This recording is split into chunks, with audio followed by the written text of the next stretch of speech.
So you were saying you just joined Sierra Nevada.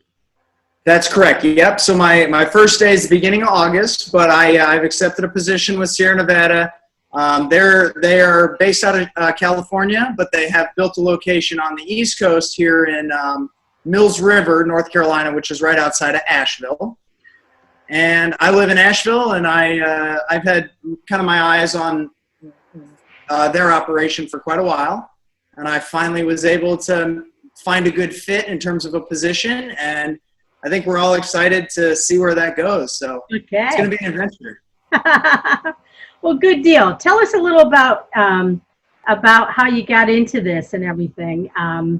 You will basically take the same format that you were going to give in the presentation. You can tell us a little about who you are and how you came into this, and how industry organizations being part of that helped you along the way. Yeah, no, that's great. It's to make a long story short-ish. Basically, I graduated college with a technical degree.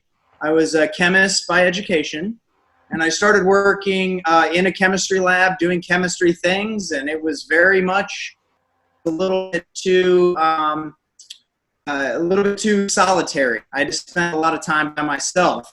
And I kind of consider myself a people person. I enjoy interacting with others. So I opted to kind of switch courses in my career and go to business school. So I was able to attend business school at Duke University here in North Carolina. And that really opened my eyes to a lot of the world that I had not really experienced before. So I was able to kind of understand what it means to, have quality accounting, and what it means to have financial planning, and all these things that a scientist doesn't really concern himself with a lot of the time. Yeah. So once I graduated there, I went to work for an industrial supply company in Atlanta. And that was a great experience because it got me in with working with people. And it put me in a supervisory position. And it allowed me to kind of learn how to interact with human beings. And I loved it very much, but there was a big piece missing for me, and that was specifically the creation of something tangible. So where I was working, we bought something and we sold it for more money. Mm-hmm. And this is not to discount their value, because what they were doing was very impressive. However, for me personally, the fact that everything was intangible, all my successes were not, I couldn't hold them. That was something that was not really fulfilling for me. So when my wife got an opportunity to move to Denver for her work, I followed her, and I started kind of looking into how do I bring together my science background, my business background, and my personality. And one of the great industries in Denver, obviously, is craft beer. So I kind of started digging in, and I did what a lot of people do, and it's the ground up. I volunteered my time. I started basically just bugging people until they let me work with them. And I learned how to do it all: fill kegs, clean this, clean that, a lot of cleaning, obviously, in beer. And so once that kind of took off, I really felt like I had kind of found my niche. But the problem was, because my background was, I had a good foundation, but I really wasn't versed in beer specifically. So what I found at that point was the industry groups that we'll dive into more later, but specifically the Brewers Association, the Master Brewers of America, the American Society of Brewing Chemists, and honestly, the list goes on, but those are the three big ones that really helped me fine-tune my understanding of the specific industry that I was interested in. So I was able to go to college and build a really solid foundation about how science works and how business works. But in terms of specifically beer, it was very important that I was provided the opportunity to access these resources that allowed me to become an expert in beer specifically. Mm-hmm. So throughout this time, I'm keeping in contact with people I meet at different festivals and events. And I discover a job at a brewery called Dry Dock Brewing Company out of Denver. I got him on my shirt here. Got an opportunity here, and that was really kind of the eye-opener for me. That was where I saw the industry of beer and the pace and the scale and how well you can do when you have a good product and you make it well. So at that point, I spent about 4 years at Dry Dock, touching most of production. So I did packaging, what we call cellaring, which is fermentation. I did brewing, and then I ended up in kind of a supervisor role there. The only problem with Dry Dock is they're located in Denver. And if you want to buy a house, Denver's not the best place to do that on a brewer's salary. So I love Denver. I'd love to live there. If I win the lottery, I'll probably move back. But until then, I needed something a little more reasonable. So I made the move back to North Carolina. I had a great experience when I was out here for school. And Asheville's not cheap, but it's not Denver. So I was able to find a home here that fit my family's needs, and I was able to kind of continue with my career path while also giving my family what they wanted. So once I moved out here, I joined the team at Highwire. I've been there for a little over 2 years, and coming up on my last day, and it's very bittersweet. I made a lot of friends, and I'm going to miss them. I feel like we made a lot of progress these last 2 years, and we really kind of grew into a larger scale that we were trying to do. So I feel a lot of success, but I also am very, very, very excited about the opportunity to join the people at Sierra Nevada. So that's kind of the quick and dirty about how I got into the industry and where I'm at now. So does that seem clear enough? It does. And I see that wall behind you. Is that a tasting wall? It's you never mentioned tasting of this, Yeah, I'm currently in my basement right now. It's probably why we're having the internet issues. But this is something that I put together actually during the quarantine when I had a little bit of free time. And this, what you see behind me, is one can from every batch that I've either packaged, brewed, or cellared. So my life in beers here, and I'll give you a little panorama so you can see. It goes all the way to the top and all the way down to the bottom there. So I'm a man of nostalgia. I enjoy looking back on the past and kind of enjoying what I did. So this to me just reminds me of how much success that I've had and how tangible it is. Like I can hold all these beers and show you, look what I made, and that to me is really satisfying. Neat.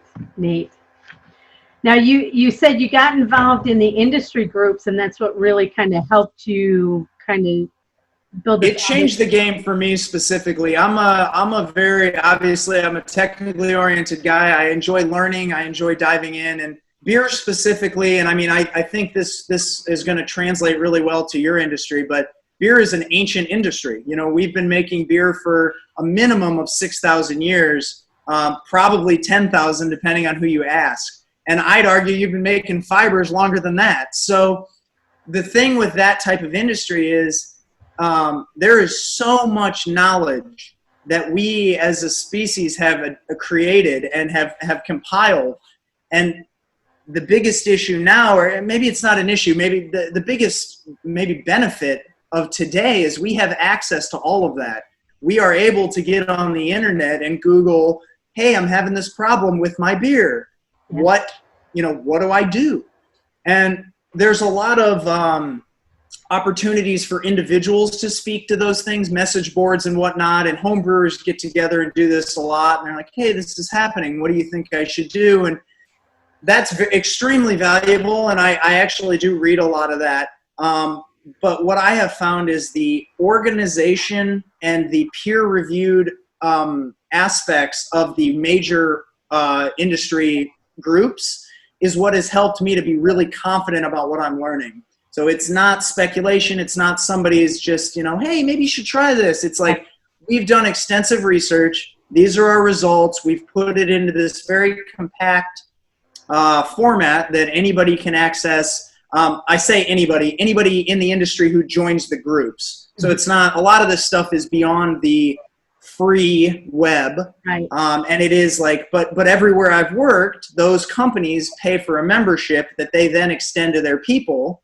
because it makes sense. Why would you not want your people to be as knowledgeable and have as much access as possible? So every time I've had access to that, any problems I have, any situations that come up that I just don't have the experience in, I'm able to dig through scientific papers from the 70s and the 60s when they're building a new Miller Coors plant and they just had this major problem. They couldn't figure it out. Well, they did the research, they published it, and now me here at Dry Dock or High Wire, we're doing a drop in the bucket, but I'm having the same problem, and I'm able to look at what they did and be like, oh, that makes sense. Let's adjust our processes to that. So it really is the whole standing on the shoulders of giants. I think that was the Isaac Newton statement. Like, I am able to leverage knowledge from thousands upon thousands of scholars, people way smarter than I'll ever be, and I'm able to use their knowledge in a concise and compact way because I have access to these industry groups, and they spend so much time organizing that information for us. We're here on the textile side of this, and I Right. know JC, so you've gotten a little background on, what we're doing and what we're trying to form, which is very similar to what you just described. Is we're kind of like the homebrew group. Yes. Some of us all different sizes. Some of us literally, I started mine in my basement. So Very really cool. much like, and That's home brewing right there. Yeah. and then we jumped out just recently to a big facility in town to take advantage of other things. But, when you're in your basement, sometimes you feel like you're in a cave all alone, and that you're the only one suffering through this. And then you find a Facebook group that is free, but, maybe it's a closed group, and you find it, and it's all this wisdom out there.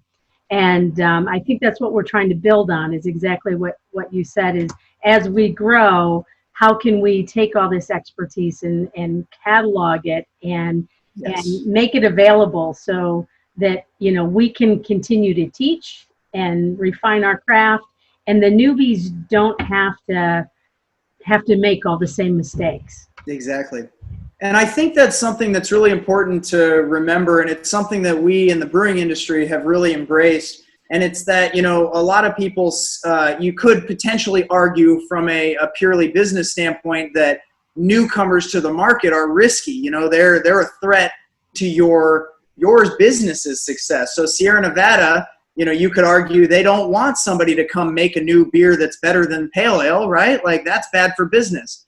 But the thing that we have realized is that when the community gets better, when the community grows, we all grow. So there's been so many instances of when a home brewer tries something that nobody thought made any sense, and it just was the craziest thing. A perfect example is hazy IPAs, or this New England IPA thing. It's changed the industry in the last 5 years. It's truly revolutionized the industry. This was the result of some people. I don't necessarily think they were in their garage, but they weren't a big brewery, and they had a situation where they were like, let's push the limits, let's push the boundaries, let's do something that the big guys can't do. And we were able to then learn from them. But I would argue that those people wouldn't be in their position if they didn't have the resources from the big industry players. Right. So I think it's that sharing and that back and forth and the camaraderie amongst the industry that's really going to benefit you all the most. Like, you're all in it together, and a rising tide raises all boats. There is no negative to success of others. It actually is a universal positive to the industry as a whole. So that's something that we have found over the last 20 or so years of this home brewing revolution and the craft beer revolution. And I think it's something that you could easily see happen in your industry. I totally agree. Totally agree. And it's like we're all small enough where we have those specialties. Exactly. And what if your specialty plays perfectly with someone's specialty in Wisconsin, and you would have never known if you hadn't have been connected through this industry group, but you're somehow able to combine them to make, the new best thing. I think that being able to put your heads together is almost never going to be a bad thing. And so industry groups provide a streamlined way to do that. And, there's work involved. It is no free rides. You're going to have to catalog. You got to analyze. You got to peer review, because as soon as an industry group puts out bad information, they lose a lot of their credibility. So it's very important that they're reliable and they've done their due diligence. Obviously, things change and you can make mistakes and acknowledge them, but it's important, I think, to recognize that these industry groups are not a freebie. They're not a gimme. They are something to really be cherished and appreciated. So I think what you guys are doing is very admirable, and I can only just knowing what I know about the amount of work that goes into the beer ones. Y'all got a tough road ahead of you, and Godspeed. I think you're doing the right thing. And I just hope everybody kind of supports you the way they're going to need to, because you will need their support. Oh, absolutely. Absolutely. Mm-hmm. But that's the fun in it too. If it was easy, so true. It's so true. If it was easy, everybody'd do it. There you have it. So you had talked about, on here too, the history, the value added to the breweries, and then like a craft brewers conference. Of course, we were trying to do a summit ourselves that you were invited to. I always think that's important. I come out of the high-speed signal transmission equipment market, data, voice, video.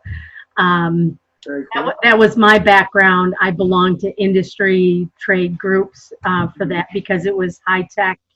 It was all the stuff behind the wall that nobody knew what it did. But it was important that you stayed up on everything. So I tend to think that way, and that not only at these conferences do you learn, but you get to network and shake hands with people that may be your next greatest resource or your next advocate.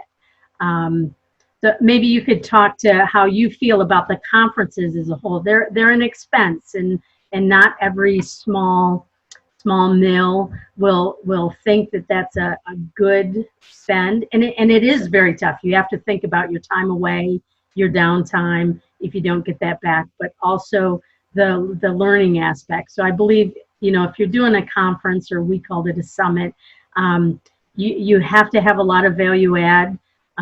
There has to be networking involved, because that's where the new ideas come from. You see what other people are doing, and there's nothing that takes the place of that personal interaction. That's so true.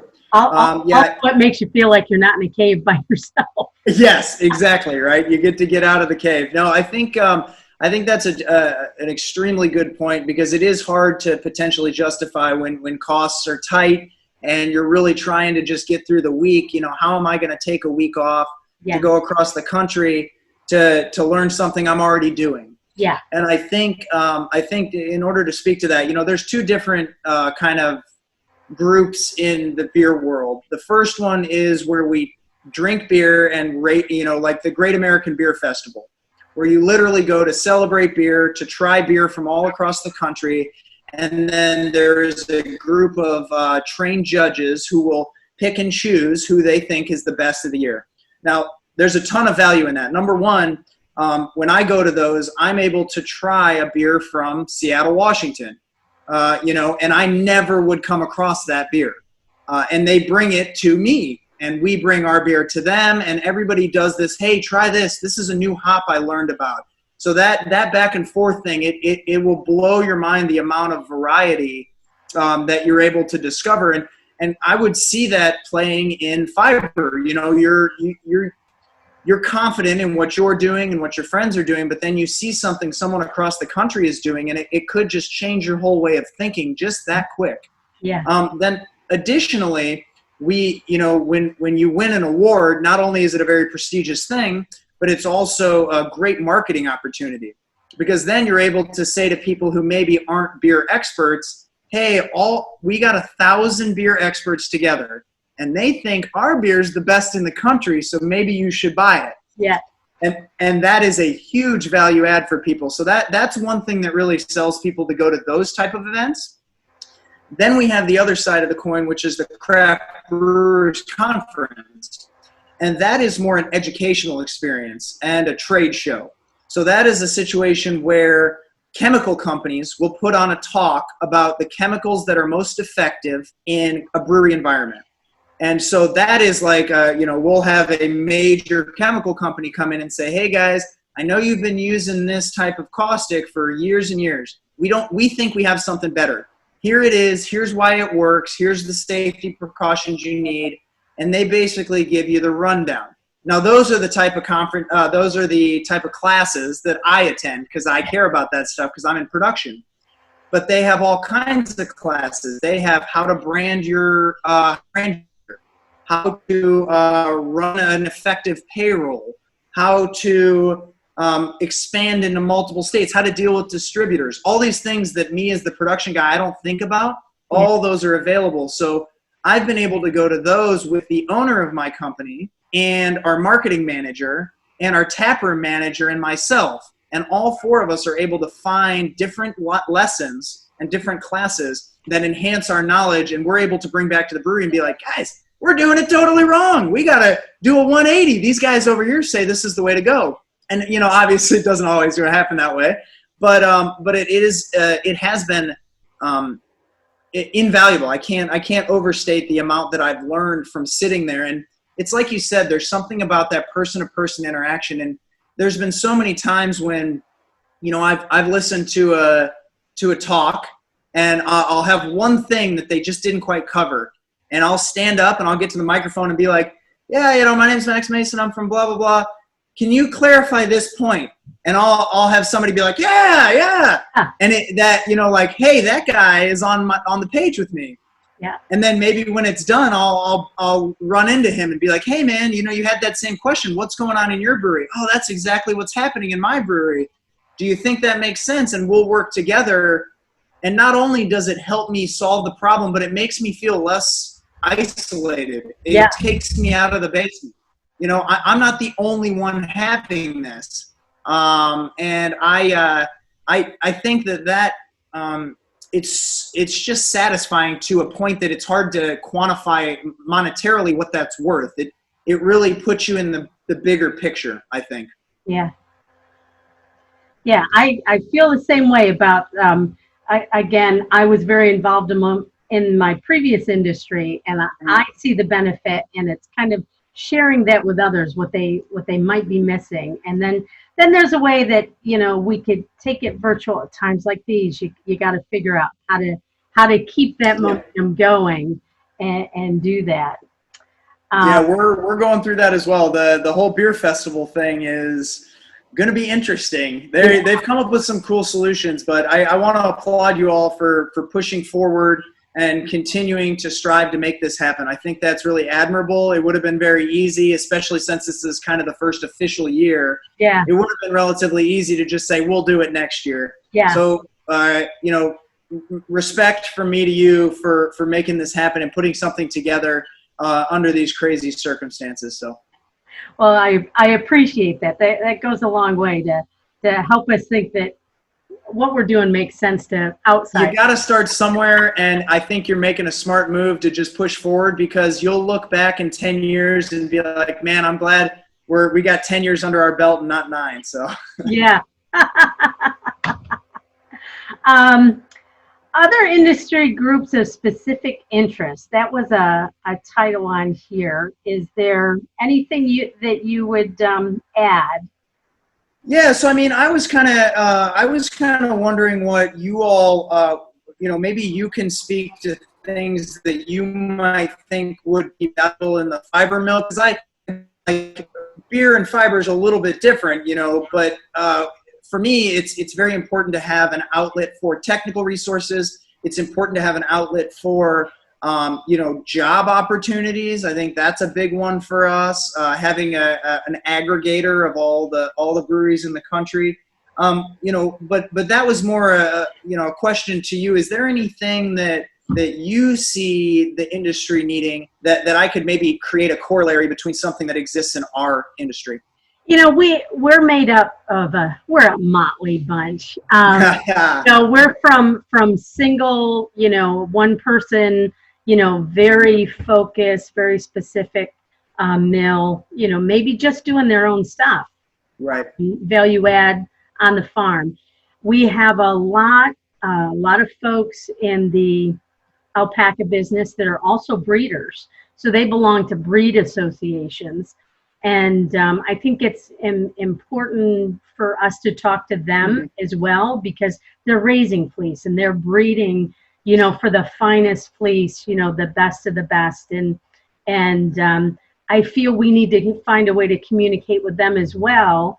And the mills that are breeders and are mill owners, I think they do a really good job of that. I feel that I'm not there. I raise animals, but my brain capacity wasn't on the genetic side. So we're doing the fun part. Right.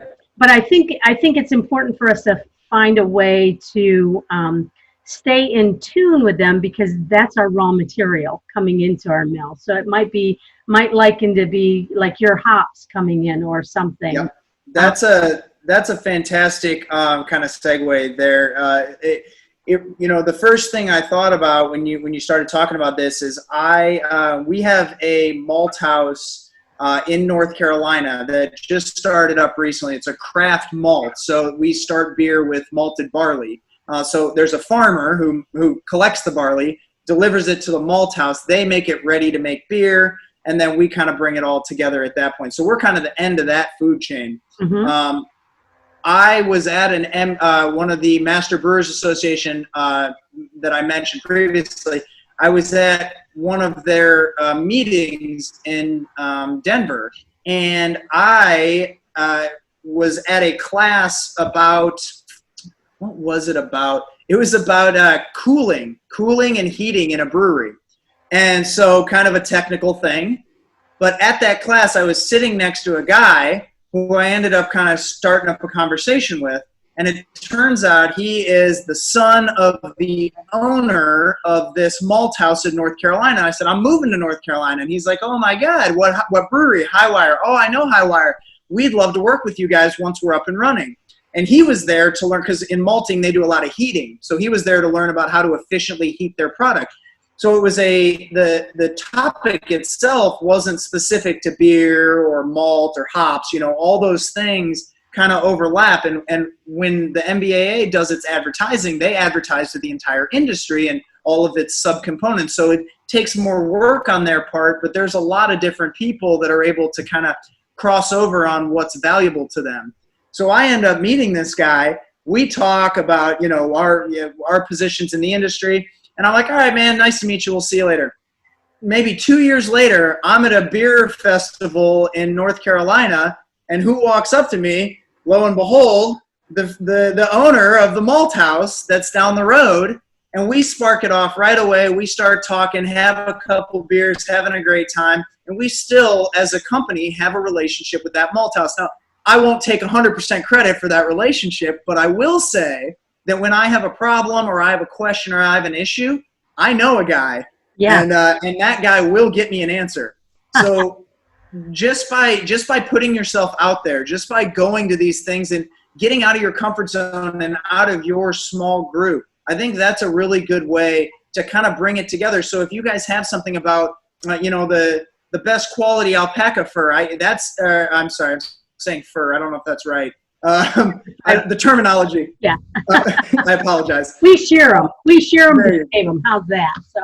I love it. So say you have an event, you guys, the Artisan Fiber Mill Network can put that on that event, and they can invite people from the farming side and the breeding side, and they can invite people from the milling side and the spinning side, and all these people are interested in that information. And just by sitting across the table, you can build relationship with someone across the country that will end up being your next door neighbor and will help you grow your business. These type of serendipitous things only happen if you make it happen. You have to create the environment for it to happen. If you're in your basement, you're not meeting anybody, besides your plumber coming in to fix stuff. But I think that's a great point, is that ability to cross the aisle and see what the other side is focusing on. And, I can't tell you the number of things that I've heard from maltsters, and they say, this is a response to a feedback we got from a brewer. And how else would they get that feedback? Yeah, you can write an email and be like, hey, your malt doesn't work. But there's something special about when you're sitting across the table and you're like, wait, you guys are trying to make it have a higher protein content because we want it lower. And they're like, we had no idea. And that person-to-person conversation has resulted in so many advancements. I think that it's hard to overstate the value of that personality connection. You know, the ability to be around others, I think helps a lot. Right. Whether it be virtual or in person. We just have to remember to have our volume all the way up when we start. No doubt. That certainly won't hurt. I think that's one other thing I just want to interject real quick. I mean, if anybody watching this has any questions or kind of wants to dig in, I hope you'll reach out to me. I want this to be the same as those other events that I've experienced. I'll ask them to provide you with my email address. Please send me a question or ask how the brewers do it. I don't know how much I can help you with your technical problems, but I can certainly tell you how our industry does it and maybe give you a little bit of perspective in terms of how you might be able to leverage that.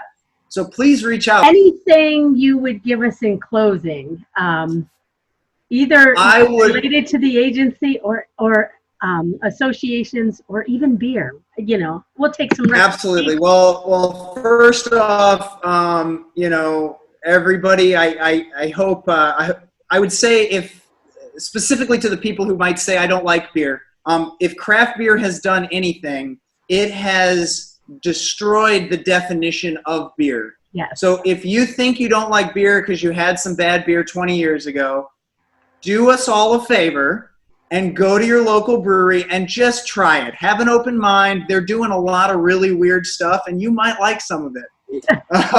So that's my pitch from a beer standpoint. But I do want to close on, again, kind of what I said. I think that what you're doing here is extremely worthwhile. I think that you're not only going to help the people who are already in this, but you're going to build careers. You're going to encourage people to not feel alone. You're going to open up the world to all of you.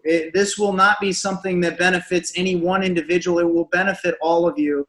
And like I said before, the rising tide floats all boats. It doesn't matter how big you are, you will benefit from this type of thing. And it's going to take work. It's going to take time. It's going to cost some money. But I promise you, if it is anywhere close, if you've heard anything about the beer industry that you relate to, I promise you it will work, because it works in beer. And if it works in beer, it'll work for fiber.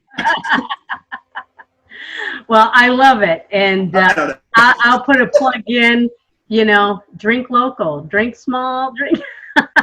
It's all good for the economy. Just be curious. Be curious. Push the limits. There is more than Coors Light out there. I promise you. Oh, my husband will so disagree, but there's nothing wrong with Coors Light. There's just other options. There you go. And if I get him into a microbrew, what would you recommend I start him off with? Because if he specifically likes that, I'm not sure what area of the country you're in, but if he likes Coors Light, to me, Pennsylvania, very good. So I'm assuming he's familiar with Yuengling. Yeah. Okay, so Yuengling's the big boys out there. They're the biggest craft brewer in the country. So that's the first thing that popped into mind. So I'd say go to your local. It's very interesting. I think that the communication is the key. Yeah. Go into your local brewery, sit down at the bar, and tell the bartender, I'm a novice. I like Coors Light. I really don't like hops. I really don't like sour. What can you do for me? And if I hear that, I'm like, hey, man, try this and this and this. And one of them will speak to you, I promise. If you make your way out to North Carolina, specifically Highwire, we have two beers that I think your husband would love. We make a lager that is it's going to change his opinion on Coors, I think. We also make a beer called Old North, which is specifically targeted at Coors and intended to be light, easy drinking, and cheap. You can get it in a 16-ounce can. It tastes great when it's cold. And so anyway, bring him out, please, and I'll show him what's up. We'll do that. We'll do I that. love it. I love it. Looking forward to it.